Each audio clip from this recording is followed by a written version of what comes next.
IMSA iRacing Series continues its European swing, and after heading to a brand new circuit to the iRacing circuit, it heads to one that's relatively new, to the circuit Aragón, where today we'll find out who shall not pass in 45 minutes of what's bound to be, well, hectic racing. A single split of competition leads to always plenty of drama and mixed up skill levels, especially when you have to factor in multi-class traffic. Our junior Kenki party on hand, alongside the one and only Ewan O'Leary as we get set to go racing. And while Ewan, we've just been taking a look at some of the names that are getting ready to go racing. Not many that we've seen over the course of the season so far. No, exactly. That's the great thing about prime time here on RaceSpotTV. We get whole different names across these 12 rounds, and these next two circuits as well are a little bit unusual. We had a slightly unusual one at Mugello 1 week ago. Now got Aragón, which hasn't been on the iRacing service very long, of course. Then a sort of street track in the Circuit Gilles Villeneuve before we finally return to normality at the last round. Yeah, and we have a double dose of the Circuit Gilles Villeneuve next week here on RaceSpotTV. Monday night, the iRacing IndyCar Open Series heads to the streets of Montreal as well, so that's bound to be fun. And of course, short time left in this season. Rain on the horizon for these cars as well. iRacing just teased its development update, and all of the cars in the IMSA iRacing Series are going to be rain capable come the end of this season. And so the 4 GTPs, the 1 LMP2 and the GTD field that we continue to enjoy. Ewan, today sun shining here in Aragón. In a couple of weeks time we could have the heavens opening up in this IMSA iRacing Series. Well, yeah, maybe not this circuit though, because it's a very dry and hot part of the world normally. I know it's February, but nevertheless, maybe we won't see rain very often around here at Aragón if it's based on real life, as we're led to believe. But throughout those certain other circuits, certainly so, especially at Silverstone. We all know about the British weather in a couple of weeks' time. We obviously won't have that quite in time for that one, but you can imagine if it's on the schedule next season, it could be a bit moisturous.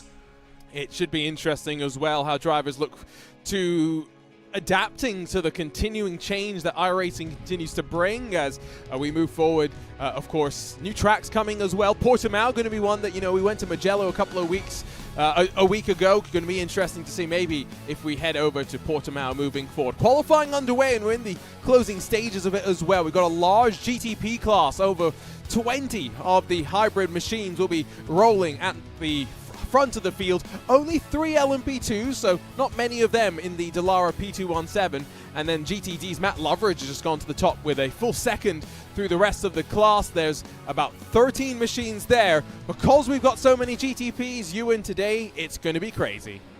It is, and there's going to be a big spread of field as well in the GTPs on what is a pretty difficult circuit to get to grips with in these cars. It's not a particularly high-speed circuit in terms of there's not very many high-speed corners around here to really sort of use the downforce of a prototype. You're probably more suited to driving a GT around here, to be honest. The slow-speed corners are pretty difficult to deal with in a GTP, especially if you don't have much experience contending with them. So that is going to spread the field out wildly, but we've got so many of them, we should see some good racing up and down the field, and I can imagine that a lot of our focus will be in that top class. Yep, I think it's going to be, of course, pretty hectic for them as well because there's so many of them to try and figure out how the racing is going to be. Mostly Acura is, of course, dominating over the course of the season. Be interesting to see if the BOP does slightly shift in a couple of weeks' time with the new build that is on the horizon. If you're curious about the, well, weather conditions, scorching. At least in terms of track temperature, 38 degrees Celsius, going to be pretty balmy for tires. But also look at those winds, 25 km/h gusts for the drivers to deal with.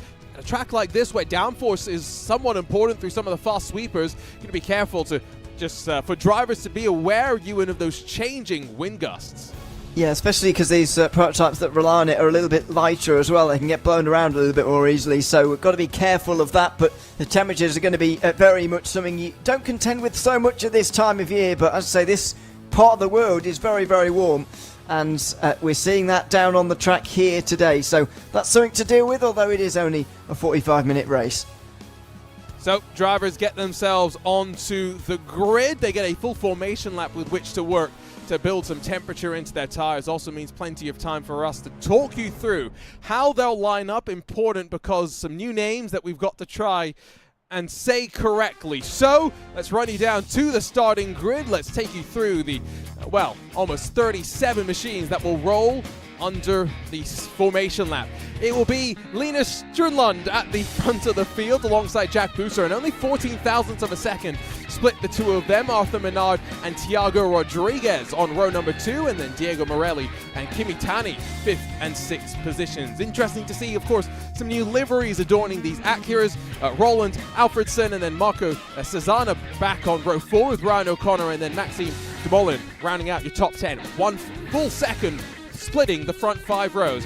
Andras Kuzma and then Miguel Afalo, 11th and 12th positions, and of course only halfway through this GTP field, go back to 13th to find Matthias Henselman in the first of the Porsches, Lucas Shriver alongside James Bacon, and then Ollie McGowan 15th and 16th, Rodrigo Pocam and then Nelson Bernardo 17th and 18th positions. A couple of drivers really not getting representative lap times onto the board. Noah Musing and then Thibaut Ruxtul, Dan Milhais and then Alexander Woodmansey.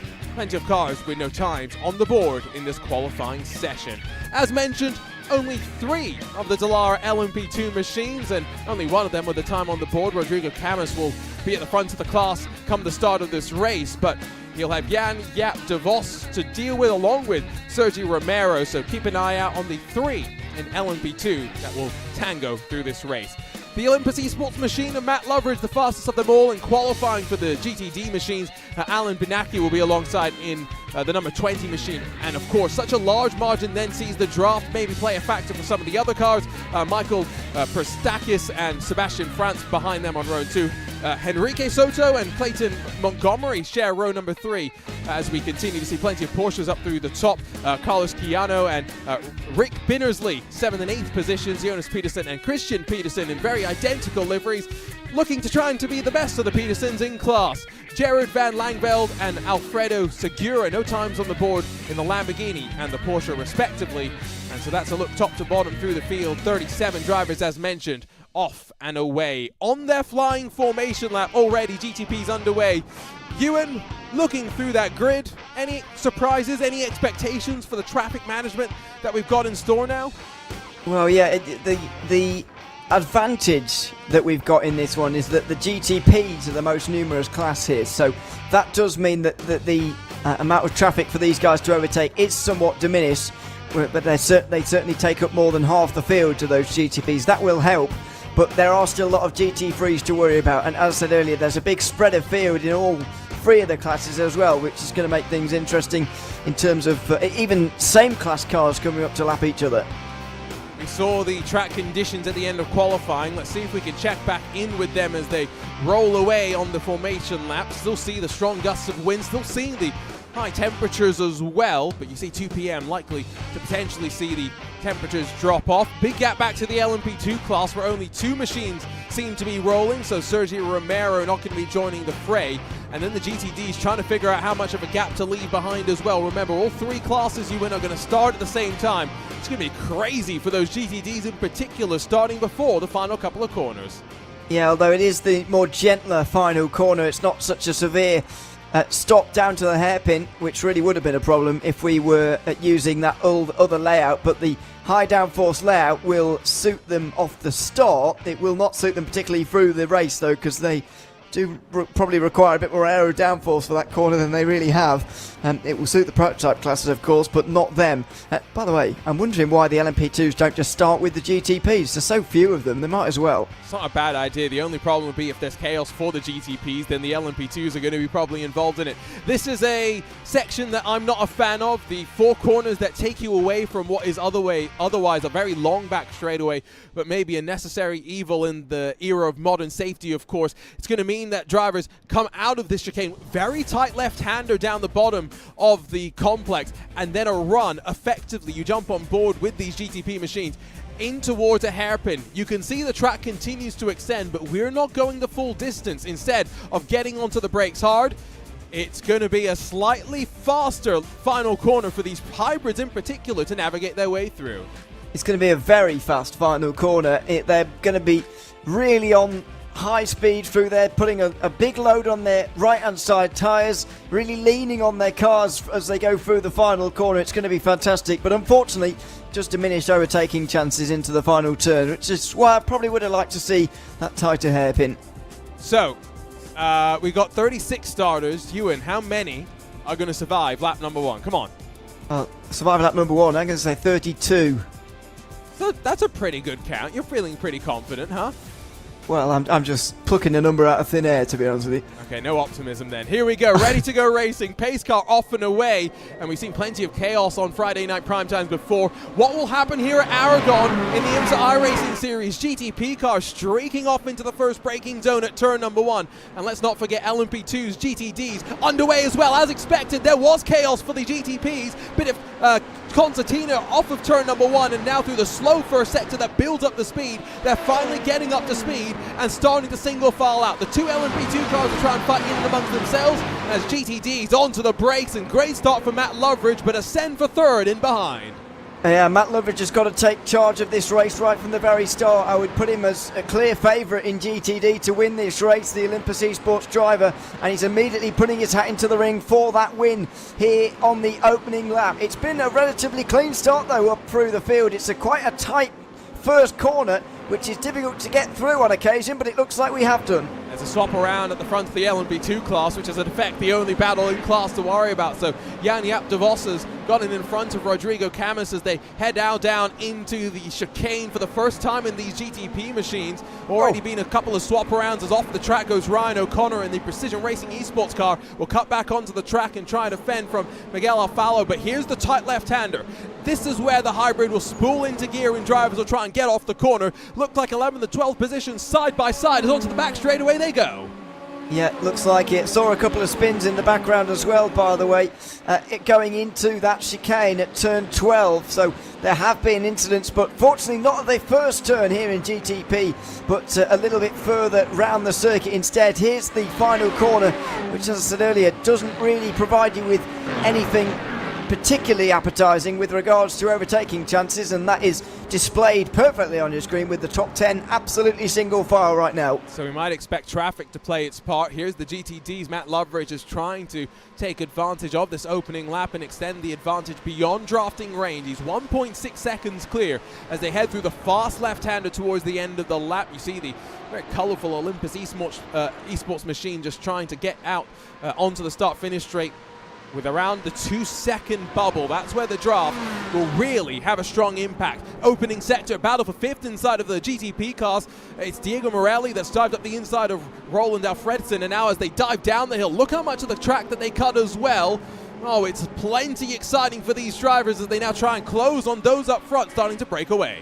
Yeah, it's one of those circuits, isn't it, where you can use a lot of tarmac to the outside of the white lines, and certainly utilising that at the moment, but they've got to be careful of these front two now. Looks like Sturland and Busa are getting away to the tune of nearly 2 seconds already. Arthur Menard is the one who's the cork in the bottle at the moment, really, for third position. He's with Kimi Tani, and then there's this group further behind. I think it's more fitting to call Diego Merli the cork in the bottle, really. He's got a lot of drivers behind him. Yeah, he's the one that's really got everyone chock-a-blocked up behind. He's the one that's thrown down the gauntlet and shouted, "You shall not pass" at this juncture. But increasingly, as we get ready to cycle into the traffic, the fact that the GTDs start at the same time as the GTPs, even with the slight gap between the classes, does mean that it will be a couple more laps than usual before we see traffic for the very first time.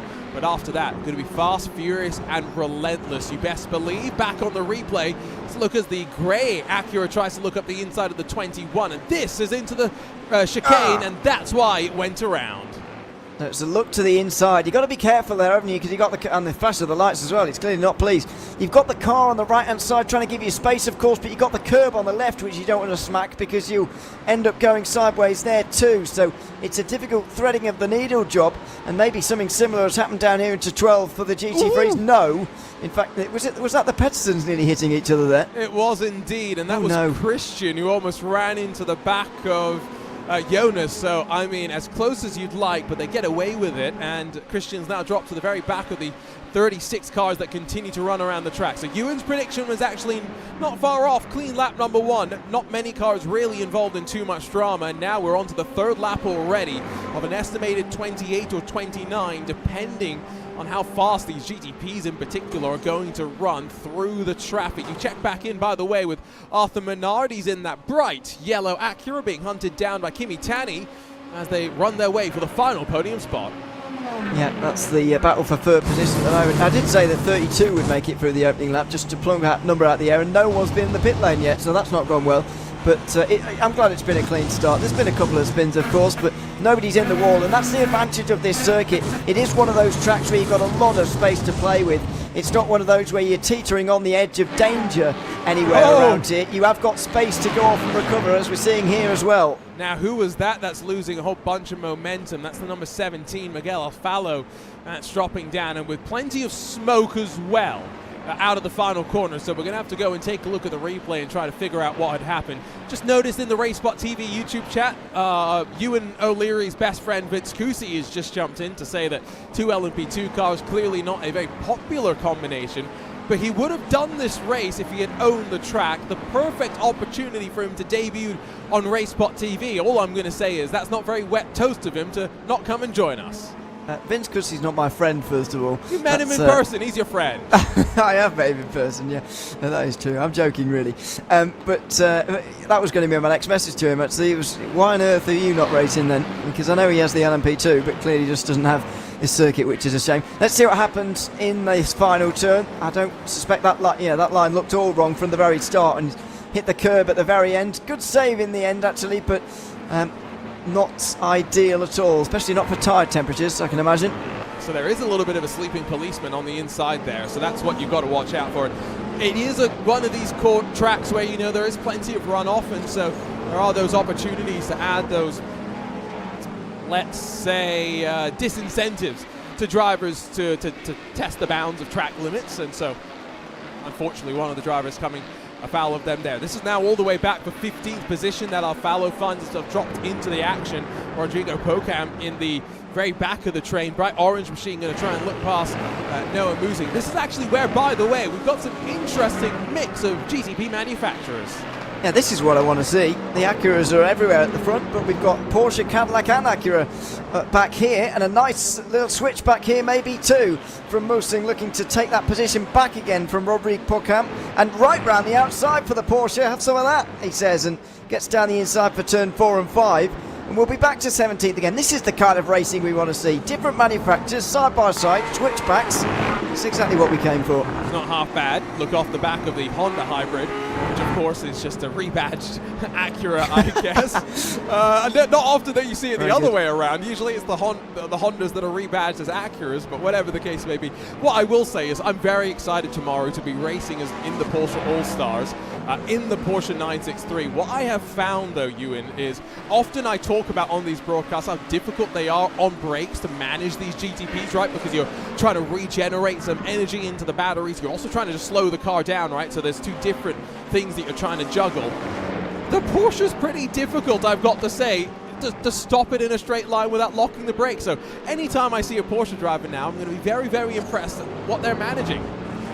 Yeah, I mean, I think it's the same across manufacturers, to be fair, but nevertheless, I'll take your point. I didn't realise you were racing tomorrow, by the way. That has made my interest in tuning in. You've seen the livery, right? Exponentially. Oh, I have. Yeah, I didn't realise that's what it was for. Okay, that's good. So that'll be fun. But yeah, these cars are so difficult to stop in a straight line, and sometimes at Aragón as well, you don't even get the luxury of having to do it in a straight line. No, and it's going to be fun. I'm looking forward to it, but we're into traffic, and it's allowed the top two to close on up, and are we going to see a move from Buser? They were 14,000 split in qualifying. Traffic's allowed Kimi Tani to get past Arthur Menard. Now can Menard slip back underneath? Not going to get the run off the corner. Oh, but you and all this talk about Le Mans fun. Traffic's having its fun here at Aragón. Look to move up the inside. That was a big dive. That was a pretty brave dive down the inside from Diego Merli, who has made himself a bit of room as a result. On board with Maxime Dumoulin at the moment, trying to hang on or get ahead of the two in front, Alfredson and Chesner, by the looks of it, into turn 12. And they look like they're just passing the traffic, to be honest with you. They're not looking to pass one another at this stage, but that's probably a sensible choice. It's a busy time in this first run. LMP2 starting to break away. Jan-Jaap de Vos running away from Rodrigo Camus now to the tune of 10 seconds. So we'll focus left side of the screen fully on the GTPs and on the GTDs as they head on to the back straightaway. First time of asking. I've seen a couple of cars have lost a whole bunch of time, seeing more drama up the back. And now that's one of the Porsches that's gone around, and an Acura way off the track. And using the access road even to get back. I didn't even know there was one. There we go. Dan Mikalahi finding spaces I didn't know existed on the circuit and getting back on again, so that's all fine. In towards turn one. These are the leaders pretty much in GTD. Matt Loveridge is miles ahead of the rest of the field, by the way, so it'll be a while until they actually go through on him, but they're getting into the leaders now, and it hasn't really done a whole lot to separate this group for 5th place. In fact, it may have done the opposite. Take a look at some of these replays. They're still through traffic. We work at the front of the field. They're now past Loveridge, so Sternlund as well as Boos are going to try and take advantage. That's Ollie McGowan that's going to be on the purple machine. And oh, there's one of the Pedersens that's missed the braking zone again, and like a bat out of hell ran into the back of one of the non-Acura GTP entries. And they were not pleased about it either, and you can understand why as well. They were completely rear-ended in that one. Bit of a flashing of the lights going on already here. Was there? Oh, and that's the braking you're talking about. Oh, and bash straight into the Porsche. What a shame that is. No fault of his own there in the Porsche, just getting turned around. He was sort of weaving around on the way into the braking zone there, which didn't help. Yeah, well, I was saying it's bad in the Porsche. Someone clearly proving it's difficult in all the machines, and then taking a look at a replay into turn one. This is Thibaut Rookstool in one of the Porsche 963s, just straight at turn one onto the flatbed back to pit lane. So clearly not all well for him. It's been a dramatic race, and now the attrition starting to rack up some entries. 2 drivers now confirmed as DNF'd from the race. Yeah, so the car's starting to drop like flies a little bit now at this stage, and maybe that's to be expected. Maybe that will continue on as well, with the traffic continuing to be a factor. Although, excuse me, it won't be for large parts of this race. The field will be so spread out. The fact that there's very little LMP2s means that all of the classes will have pretty free runs, even in the middle and towards the end of the race. So apparently the Acura is rough on the rear brakes. Porsche's not nice on the front brakes. We'll have to figure out where the Cadillac and the BMW lie in terms of braking weaknesses, braking strength maybe, all the while as we continue just to watch 5th on back. Acura was definitely not the choice before this season, by the way. No. So if you've joined us for Friday Night Primetime this season and gone, oh, the Acura is mighty dominant, it's not been the case all the time, and so look forward to this new build to see what changes we see. Other thing I'm curious about is I'm not saying it's coming in this build, but the Lamborghini is going to make its debut in IMSA competition at Sebring. When can we get that onto the iRacing service as well to make it 5 GTP entries? Oh, we're just being greedy now, aren't we? Really, we are just being greedy. But I mean, I'd love to see. I'd love to see some of the WC. Well, they're not GTPs in WC, are they? But you get the point.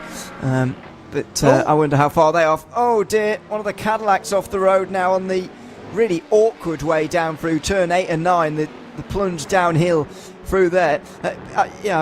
I certainly get what you mean. I don't think the Acura will be quite so strong next season. It'll probably be up to the Porsche or something else to be maybe the car of choice. Ooh, and Alexander Woodmansey just runs it around. The rejoins what I was maybe not the most impressed with, because you got a Lamborghini that definitely had to get off the apex to allow it to rejoin, and that's not ideal. You were saying it might be nice to get some of the hypercars in as well. They would not be disappointed to see a Ferrari stack up into the mix as well. Everyone loves the Ferrari, don't they? I mean, I'm just saying the Ferrari because it's the first one that sprang to mind. I'll be honest, no one wants to see a clicking house, if we're being completely honest. Oh, I absolutely do, but it's You're just lying, though. I'm not. It's a fantastic looking car, but it's just not very good. so maybe not. But no, that's not coming anytime soon, I wouldn't imagine. I don't even think they're building them anymore. No, good. You can wow. Clearly tell I'm not a fan of the Glickenhaus race cars. Okay. Take a look at the replay. There's a very interestingly liveried Porsche that goes one side of your GTD leader, and another car goes the other side, and 2 doesn't go into word. 1. And how does Matt Loveridge get through that scot-free? I mean, he's used up one of his 9 lives at the front of the field. Well, yeah, maybe more than one there. I was just about to say one lap ago, by the way, that Loveridge, all he has to do at this point is just survive. But I didn't say it because I didn't think it was necessary, but it clearly was. 2 cars straight into the wall, one of them almost going up on 2 wheels there. Loveridge steers out of this completely, by the way, and makes absolutely sure. And this is great avoidance from the Porsche. I'm sure you picked this up. This is great slalom driving from the driver of the 18. Have a look at this. Looks one way, looks the other. Look at how close that was. He couldn't have got that any further to the left, otherwise he would have been finished as well. I mean, there's racing and then there's bumper cars, and we strayed a little bit to the wrong side there.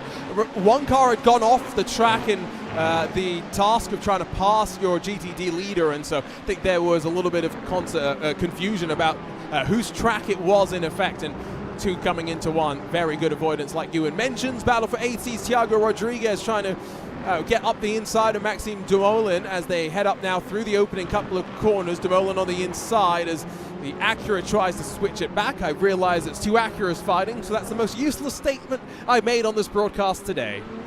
So far. Down into turn 8 and 9. Oh, side-to-side contact, bit awkward.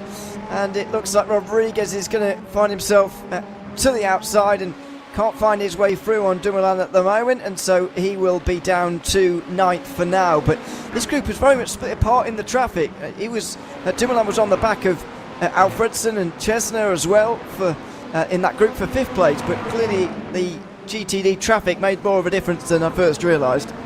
Getting to watch a couple of the different battles that are running around. Battle for 5th in the GTD is just seen Sebastian France get in front of Clayton Montgomery. They're not far in front of Carlos Quijano as they continue just to see traffic now continue to cycle on through on them.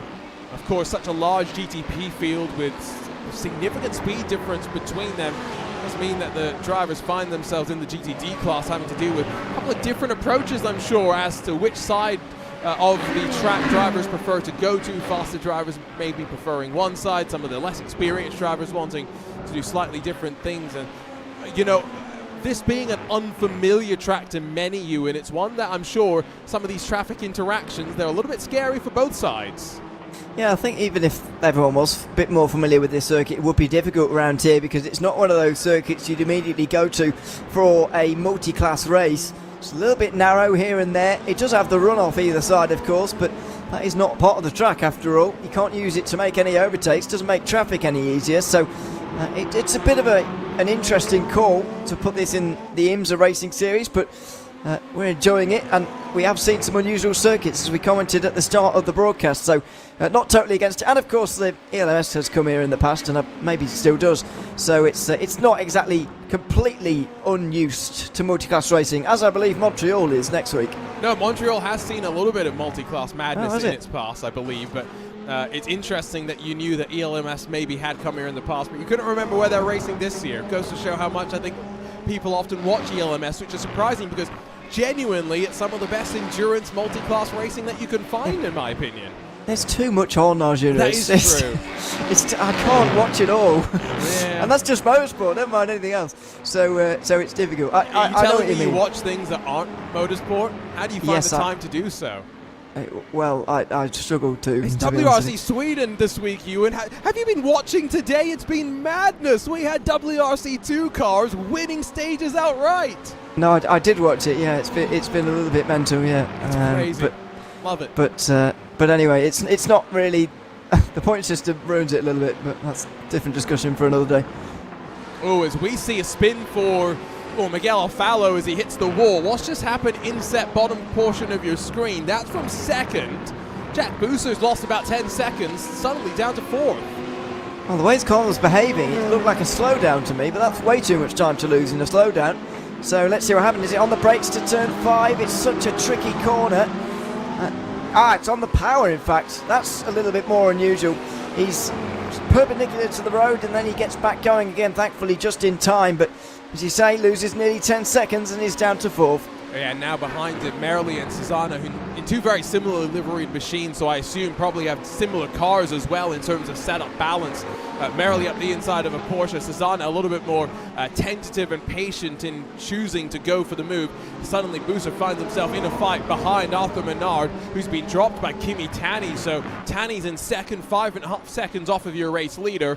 Watch behind as the two purple machines cheat to the inside. Booster, is he going to have a look into the final corner? No, he will not. It's run out of time, but now setting it up long way through the final corner gives him potentially a little bit more momentum, a run out of this final corner into turn number 1. It's a good run out of the final turn as well. A nice wide entry on the way in, and he should head down the inside. No, not quite close enough. And that's another problem with the final corner the way it is.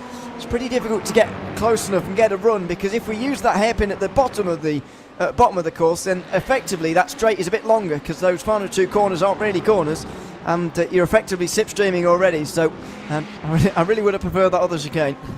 Yeah, drivers into pit lane, so a bit early, but I think maybe traffic playing its part, and so Diego Merrily, Andres Kucha and Matthias Heinzelmann all down to the box, and they're going to be stationary for going on 20-odd seconds or so before they're released back out onto track. And so somehow race leaders lost about 2.5 seconds this lap alone, as traffic's a factor again.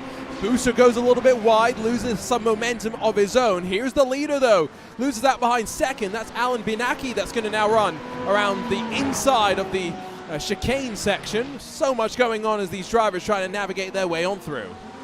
There is, and Diego Merrily might have made a good call here by coming into the pit lane, although his pit stop is astronomically long, so it's not going to matter. Oh dear, that was who was that in the wall? It was one of the leaders, certainly. I saw someone dropping down the field, and it was Arthur Menard. It was inside the top 5, just going around the outside. You've got to remember, in a GTP, the GTs can't stay as tight as you can to the turns, and that's exactly a demonstration of that.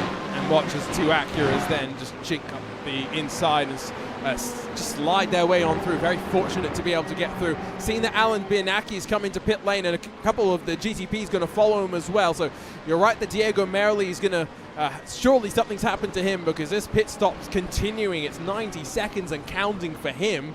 Everyone else is at a relatively tidy pit stop sequence, at least so far, as more drivers into the box, but not your race leader just yet, who's elected to stay out there. Yeah, looks like it.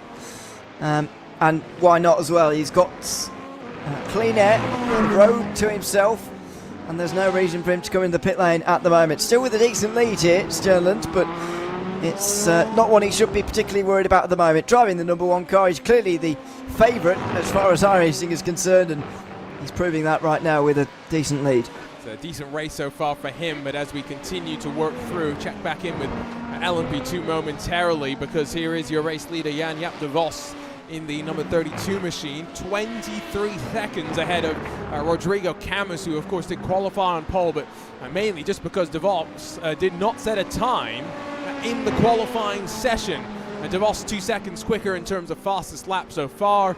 It's a dominant win for him, but one thing I'm not sure about is often you need enough cars for a class to go official. I'm not sure if this is going to count as an official race win in that LMP2 class. Well, that's what I was going to wonder, actually. What does happen to the R rating of those two after this race? But well, I didn't actually know that you could have so few cars. It would be an unofficial race. So there we go. I guess that would, if we didn't have that rule, then you get 1 car races just winning, and that would be yeah. Obviously, we want to eliminate that. So fair enough. I guess that won't count. Although I don't know what the minimum is. No, I don't know what it, especially in multi-class, that's the other thing. I'm not sure exactly what the situation is going to be. As Marco Susanna, who has been one of the cars that's made a pit stop, a little bit wide, a little bit off the track, and now into pit lane. Noah Mausing's had an issue in the Porsche and dinged up the left front, I'm pretty sure, as well. Drama, I've got to say, at Aragón today, kind of what we expected with the single split. Yeah, it is. And multi-class in any split, to be honest, even if we had, any sort of strength of field would be very difficult. There's the car of Chesner into turn 12, braking a bit too late and going off into the gravel, and this is what happened on the way to pit lane. Is he going to involve the Porsche maybe? Yes, slightly. Bit clumsy really to clip the back of the Porsche, potentially giving the GT damage, but certainly giving himself damage. GT I'm not sure if it was already committed to pit lane, but it was seemingly indicating that it wanted to make the trip down, and so Noah Mousing now seemingly what is going to be a very lengthy pit stop. Here's your leader then. So with 21 minutes to go, crazy to think that we've only gotten about 25 minutes into this race, and we've still got out there and running of the 36 that started and took the green. 32, I believe, cars running out on the track. Your leader has decided that now that he's been through the traffic, he's got to stay out there, and realistically, that's the wisest call. You've paid the price already, Ewan. Don't come in and now come to pit lane and have to go back through the traffic, enjoy the clean air, and try to build the gap. Yeah, exactly. Just build the gap while you can, although the field's so spread out now at this point, it's almost becoming a case of doesn't really matter when you come into the pit lane, when you stay out. As far as the lead's concerned, you're going to end up in traffic whichever one you do, but might as well stay out there and lead for a little bit longer, I suppose, and that has been taken on by a few drivers a bit further behind as well. In fact, the top 7 are still to come in the GTPs. Most of those were up inside the top 7 anyway before these pit stops started. Still waiting for the top 7 in GTD as well to come down pit lane, so a bit of synchrony between the two classes as we ride on board with the 14 down the hill. You just see the elevation changes. Vince Cusi says that if any of the classes go official, they all go official, so a 3-car race goes official here in the IMSA iRacing series. So yeah, Jan-Jaap de Vos is going to have an official win, it would seem.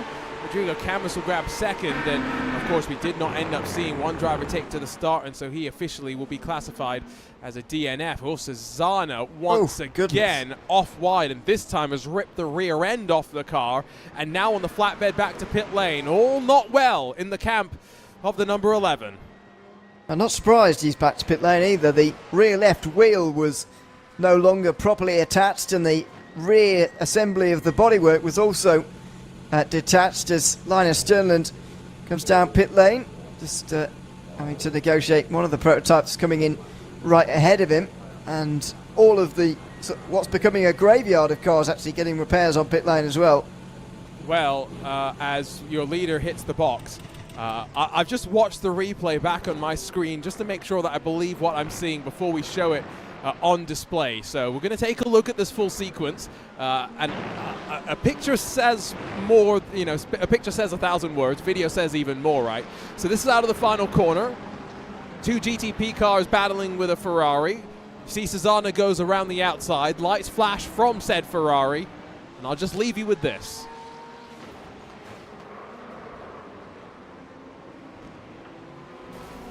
I don't think any more needs to be said. Well, yeah, that video says more than any words can do for us at this time, so we'll leave it at that. Oh, we'll show it again. Why not? There you go. Have some of this. Slow motion as well. Goodness me, that's a violent crash, by the way. Well, what I was really trying to do is get the onboard from the Ferrari. There was a touch, so there's 2 touches, in fact, if anything. Oh, I'm not saying that justifies anything. If anything, if anything, it makes it worse. But there is no lifting. That is full throttle into the side of a GTD machine. And Nimcross, if you need any evidence, you've got the broadcast. There you go. That is incredible. Well, if you didn't know that was being broadcast, then that's quite funny, that, because he is going to be. Yeah, there you go. There's your evidence. Was that bodywork lying on the circuit there, by the way, through the final corner? Or was I seeing things? No, you weren't. Oh dear. Here okay. you go. Your eyes, your eyes were quick enough, Ewan. They were. Okay. Well, sometimes I see these things and it's actually just not. It doesn't exist. So here we go. This is the contact. It's through this final corner again, which is proving to be a real sticking point for lap traffic today. It's because, of course, the GTDs are so committed, right? It's not like they can really do much to lower their commitment level, as Sternland's going to retake the net lead as Jack Booster's in pit lane. And GTPs have so much downforce, the ability to commit so much more, and so that's where the trouble has come. Off of pit lane, where does Booster slide in? Kimi Tanning already through into what will be net second. I think Booster's just re-established himself into a podium position, and Ryan O'Connor is going to come out of pit lane and potentially find himself in a fight for a top 5. It looks like it. We'll see where everybody is when the pit stops properly shake out, because he's still got a couple to go for Rodriguez and Dumoulin at the front of the field as well. But it looks like Sternland's going to get out in the lead. That much is for sure, I think. And some pretty big gaps up and down the field now as well. This race has been very much spread apart by lots of incidents so far, and just the fact that it's been half an hour now around a pretty difficult circuit. An unfamiliar circuit, again, just to reiterate, not a track that we see very much of on RaceSpotTV, to be completely honest, at any level. I think the most recent time I commentated at this track was the NTK Esports Cup in the Toyota GR86s. I've done one other race here in GT3 machines. Outside of that, never commentated here. Ewan, how much have you done before? One race, I think, maybe two, but both, well, on different layouts. One was on this one, and one was on the hairpin one, the tighter one. They're both hairpins. The tighter hairpin, and I'm still advocating for it. Still think it's better. Agree. And to be honest, you've just made me realize that this is my third broadcast here. It's the third different layout that I've broadcasted as well. So as race leader re-inherits the points, number one machine now with the number one officially next to its positional title. Kimi Tani second, Thiago Rodriguez, Maxime Dumoulin into pit lane, and you can see what an aggressive stance that was from Rodriguez in terms of lining himself up to exit. It was a much shorter stop as well than the 14 behind. No tires taken for Rodriguez. It's going to put him out in front of Alfredson in fifth. Dumoulin's going to come out alongside of Ryan O'Connor, who's going to blast on through with the tyres already up to temperature as well. But the two drivers that have spent the last 20-odd minutes basically sandwiched next to one another, split now on pit strategy. Yeah, notable for O'Connor that he was 4 seconds quicker than Dumoulin there. Rodriguez was 5.5 seconds quicker than Alfredson, which has got him out into fourth place, and a bit of a battle between those two. I'm going to hazard a guess that Jack Booster's pit stop time there is not quite accurate, but no. Quite impressive if that is the case. His lane time was pretty similar to everybody else's, so we can assume his box time was as well. He's very much in a world of his own, might well be on his way to a podium. Yep, no, you're correct in assuming that Jack Booster's time was not a world record even for Formula One, just to change the 4 tires. No, it was closer aligned to the likes of Kimi Tani, and that's why he finds himself, even though at one point he was in contention for the lead, still in a healthy third position, even with the slight issue that he's had in this race. Talk about pit stops for the GTPs, can't not talk about pit stops for GTDs, where we're still getting the full picture coming through as the drivers now cycle and sequence themselves out. Michael Presodakis has just come down to pit lane and come out in 5th position in his Ferrari 296. But 4 Porsches run 1, 2, 3, and 4. Matt Loveridge leads by, you're not confused, left side of your screen, 30 full seconds. Yeah, and he has pitted. That's not a uncorrected gap. That is the real gap. And said at the start of the day that Loveridge is the overwhelming favourite for GTD here. Olympus Esports does a lot of driving in not only GT3s but competitively in other cars as well. Races to a decently high level too, and in a field like this he really should be putting everybody away, and certainly is. You say that, but the weight of expectation sometimes can lead to issues in and amongst themselves, and that is something you often want to avoid. Let's take a look at a replay, and trouble spot on occasion for the GTPs has this chicane complex. It's the 33. Oh, that's a new one for us. Lucas Schreiber goes driver's left through a right-hand corner, hard into the wall, and seemingly day done. Yeah, and I'll tell you what else is a bit unusual. He actually did find a wall around this circuit, which is sometimes difficult to do, but it's just that snap on the power. Difficult to save these cars once they're going like that. And we saw it earlier with one of the drivers getting on the power too early out of turn 5. It's difficult to save these cars on the traction once you have lost it from there. That's just a retirement by the looks of things to the side of the road. Once, you can't really pull it back in time once you go sideways, so very difficult to contend with. But there's Matt Loveridge, and as you say, there is a weight of expectation. I do always wonder though what these drivers who are so good often do in officials, or what they're doing in officials, because I've been in the same split as people like Gabriel Straightmayer before in GTPs back when I was racing it, and obviously he trounced everybody. How do they get enjoyment out of that? I don't understand. Free iRating. It is free, yeah. Although I can't imagine Gabriel Straightmayer was taking many iRatings from me. That is the stressful thing about a field like this, right? Matt Loveridge has got, 5,000 iRating in this GTD field. No one else in class has got more than 3.5, just looking up and down through quickly. So you know, like you say, you kind of expect him to win. He's got to stay out of trouble, though, when it comes to some of the GTPs, the LMP2s. So I guess there's a little bit of an element of Royal Rumble sort of thing going on for Loveridge, just trying to stay on the tarmac and with a relatively fresh car. Let's not forget, out of the final corner, he has had some drama so far today. LMP2s very quickly, just to give you the update, Rodrigo Camus yet to come down pit lane. Jan de Vos has already made his trip down for his fuel, so 20 seconds behind. Expect him to cycle back out in front at the end of the sequence. But second in class for GTD, starting to close on up. Same can be said for third in the battle as well for the podium. So I think we've got to maybe watch and see some drivers getting closer and closer at the front. Be a very tense race at the moment without Matt Loveridge. I've got to say, he's trouncing everybody by half a minute, but the gap from second to fifth place is very small, covered by 5 seconds or so, which is very encouraging indeed. Multiple manufacturers involved as well, but traffic still ever present. Montgomery there just having to steer out through the middle of the corner for one of the GTPs. He's now completely out of the line, and Michael Sordakis now will be able to really home in on the way in towards the first turn. Here he goes down the inside, and Montgomery will get early on the brakes and give up that position.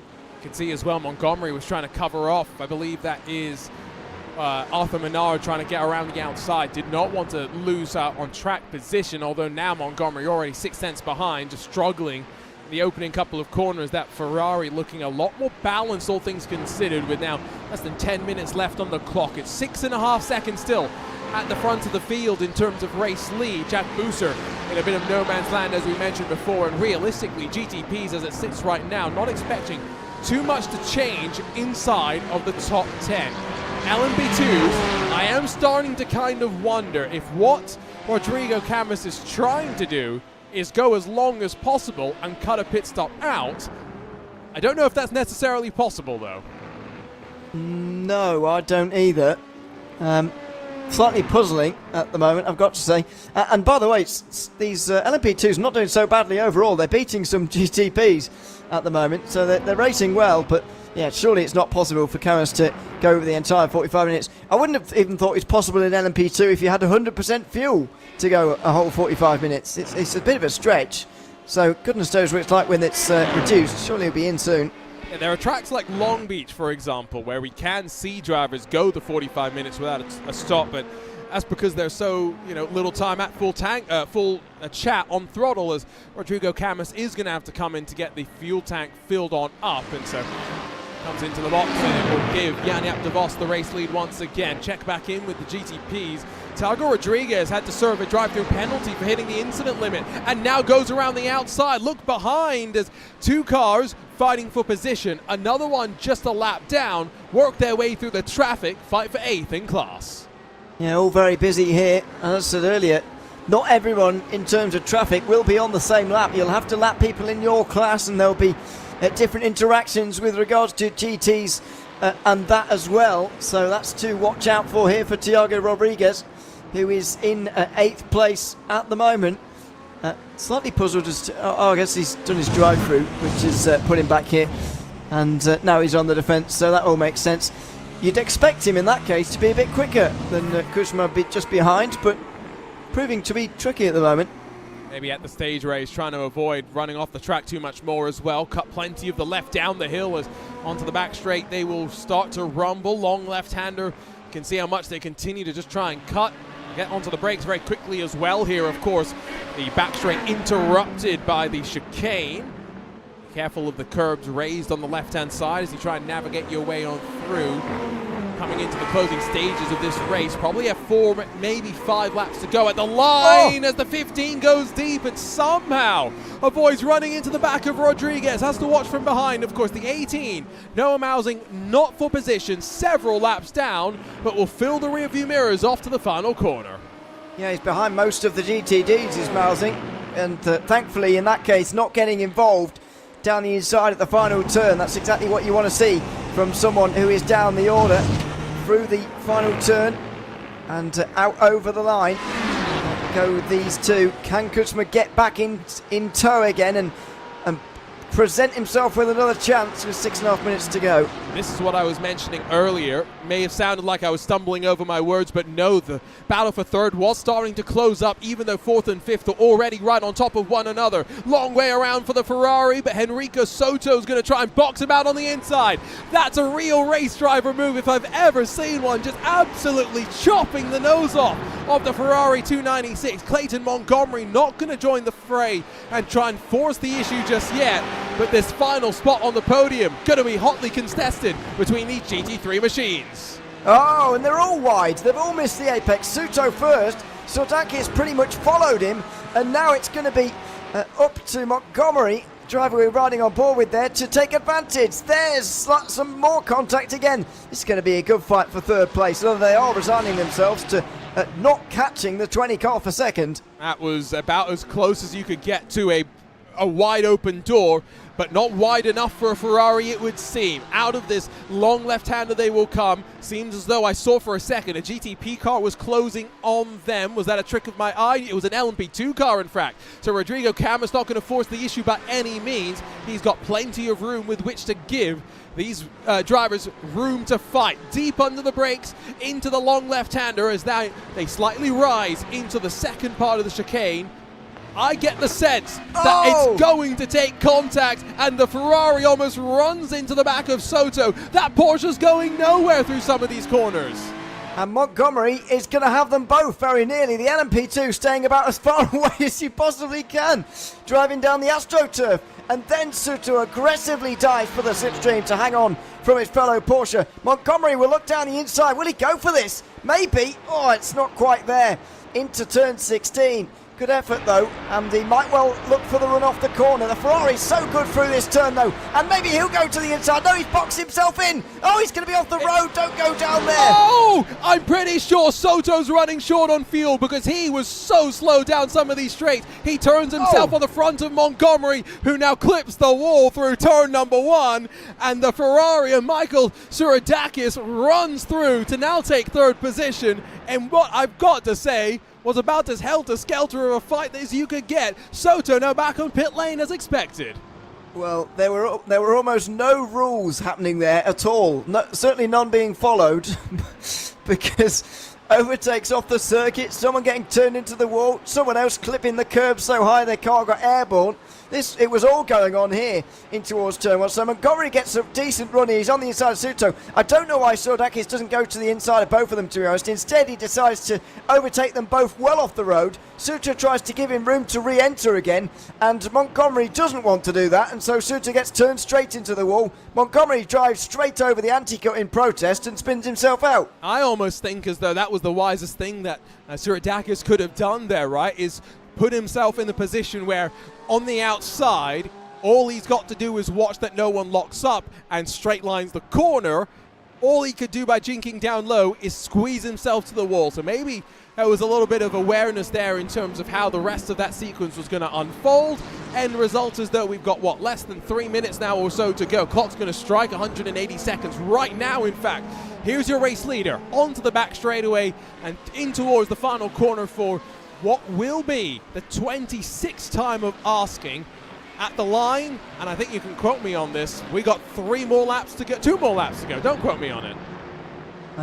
I'll quote you on that. That I can go along with that. 2 laps to go at this stage in the race. It's been a very good drive from Sterling so far. Not really challenged apart from the opening couple of laps where there was a brief one, but whether that storm managed to get away from the rest of the field after mistakes from those further behind, put in some decent pace, and as I said earlier, is wearing the number 1 of course on the car, and so is the favourite for the race arguably in GTP, but still has to execute from there and has held a very comfortable margin, very calm and considered race throughout so far today, despite what's been going on around.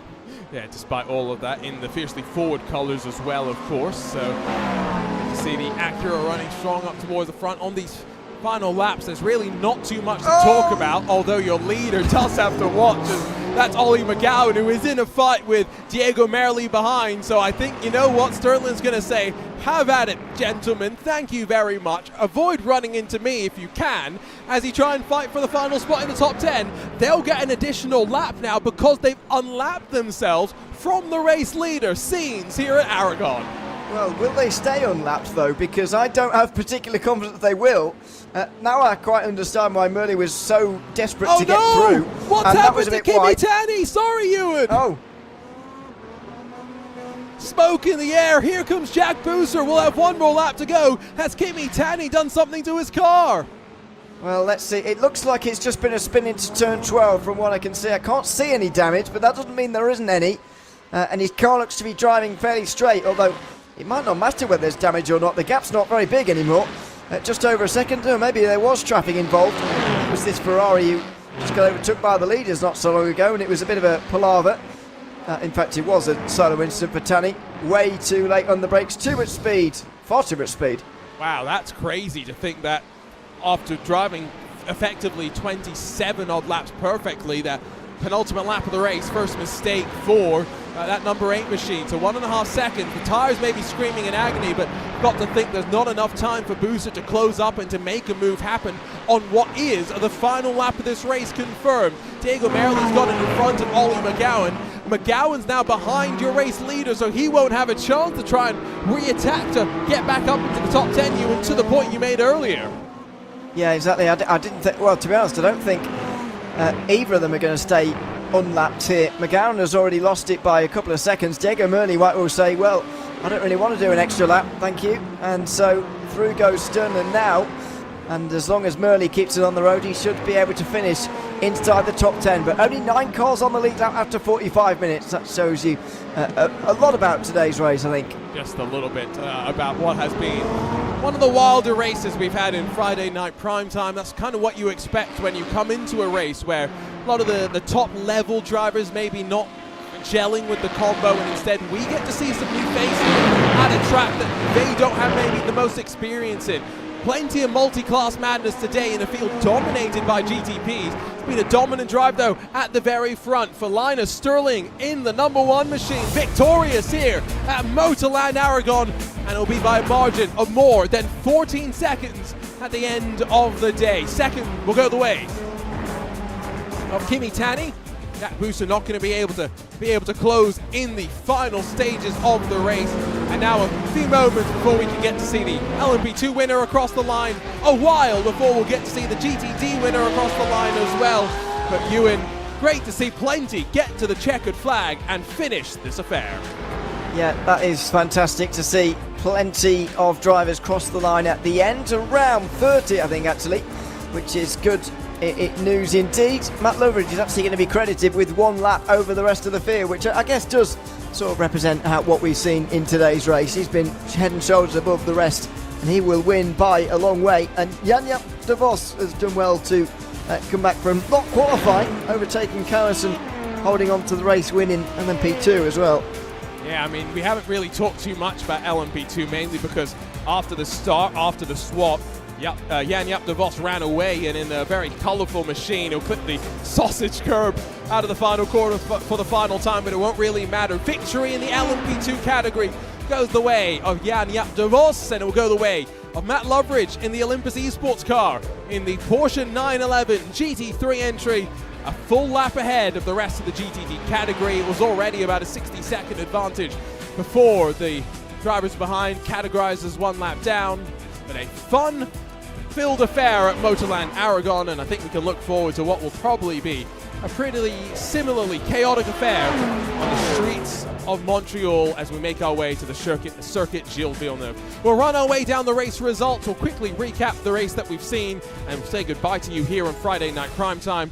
A reminder of the margin of victory, more than 15 seconds at the end for Linus Sterlund. Kimi Tanny second to make it a European affair at the top of the podium before Jack Boozer re-establishes the American contingent in the Acura on the final step in third. Roland Alfredson fourth, Ryan O'Connor fifth, Maxime Dumoulin sixth, with Matthias Heinzelmann, Andres Kumsha, and then Thiago Rodriguez, Diego Merli, the rest of your top 10. 1 lap down for Merli, along with Ollie McGowan in the closing stage. stages. Arthur Menard, Dan Milhake, and then Alexander Winmancy, all 2 laps down and within touching distance of your leader. Nelson Bernardo and then Noah Mousing do see the end along with Rodrigue Pocam before you get to the DNFs, the likes of Lucas Schreiber, James Bacon, and Marco Cesano. That was, of course, all towards the end of the race. Retirements early doors in the GTP class, Miguel Alfayo, Thibaut Ruxtel. And then as you make your way down to the effectively 2-car LMP2 class, yes, Sergio Romero is classified. He didn't take to the green flag. Yanni Aptavos didn't qualify but ran away from Rodrigo Camus to grab the victory. And last but not least, GTD's Matt Loveridge, 1 lap clear of Alan Bianacchi in the chasing Porsche. And then, in what was a very fun fight in the closing stages, Michael Suradakis gets up in front of Clayton Montgomery and the rest of those chasing, the likes of Sebastian France, Alfredo Segura, and Gerard van Langenveld. Jonas Pedersen down in 8th in front, of course, of Christian Henrico Soto, DNF'd in the closing stages in that fight for 3rd, with Rick Binnersley also struggling down in 10th. Carlos Chiano and Christian Pedersen, the rest of the field in the GTDs. So that was a look top to bottom at the race results and a look forward to where we're going a week from today. Looking forward to what should be an action-filled affair at the circuit Gilles Villeneuve. Yeah, can't wait for Montreal. Should be fantastic to see, and it's street racing somewhat in a week's time. Multiclass racing doesn't often visit there, so very excited, and hopefully we get 3 slightly more filled classes maybe in 1 week's time. I get the sense that if we don't at Circuit Gilles Villeneuve, we'll have a full complement of cars when we make our way over to the home of British Motorsport, when we go to Silverstone to close out the season in what could be, what probably will be, the final week that drivers know for certainty that there's no rain to worry about in this IMSA iRacing series. That's going to be a lot of fun, especially because Silverstone, Ewan, it's a very good multi-class track. Yeah, really good multi-class track. And shame in real life that we don't go there more often these days to do multi-class racing, because it's one of the best places in the world. Just wide enough, flowing nice corners though for the prototypes especially to be really good. But there's something for the GTs in there as well. Should be fantastic racing there in the season finale. I think that's what we're hoping for. It's kind of what we're expecting as well, given the level of excitement that we have seen. That's all still left to come though here on RaceSpotTV. Friday night prime time. Thank you so much for joining us. Don't forget, busy week on RaceSpotTV coming. We've got our coverage of the Ivor Endurance Series tomorrow. We've got a 10th anniversary broadcast of IndyCars at Iowa. And oh yeah, this Sunday we're going to Singapore to Orchard Road in the Porsche Esports Carrera Cup Deutschland. That all to come. Subscribe to us. You know where to follow all of the action. But for Ewan O'Leary alongside myself, Arjuna Kankipati, thank you for joining us. We'll see you in a week's time for hopefully what's maybe a little less chaotic of a race from the circuit Gilles Villeneuve. But the IMSA iRacing series never disappoints for action. Thanks for joining us for Friday Night Primetime.